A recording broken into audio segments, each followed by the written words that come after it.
Oh my fucking god. My inner hillbilly has shown itself.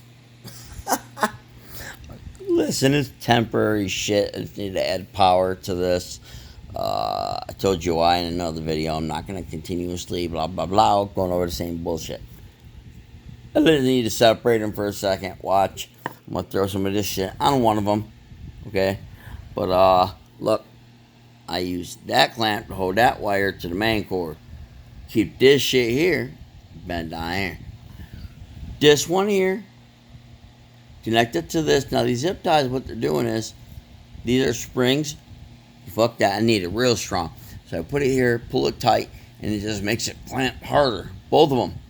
Now, what I did was I put this alligator clip on here, and I yanked it down here.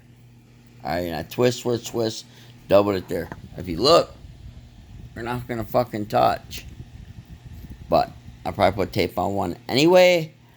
So I'm gonna go ahead. I'm gonna test this. I'm gonna set it all up. This is not an electrical freaking seminar. Okay, I am not a licensed electrician. Burn your house the fuck down as you see fit. All right. Let God touch your fucking heart with the bolt from fucking Zeus or some shit as you want. Alright? I suggest you stay away from that bullshit. That shit ain't fun. That shit hurts like a son of a bitch. Put it like this. You won't ever forget it. It's not like it's hurts like you're in some kind of agony or whatever. But it's like some shocking, what the fuck?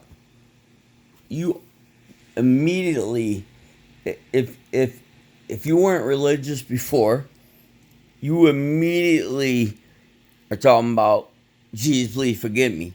God, please, shit like that. All right.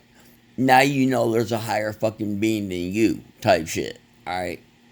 And this is just from electricity coming out your wall, fucking bolting your ass. So, with that being said, peace out. Like I said, temporary shit. So I can program these. Alright, peace, guys. Oh, wait a minute. That's what happens when you hit your fucking thumb with a hammer. Ha! It is what it is. Peace, motherfuckers.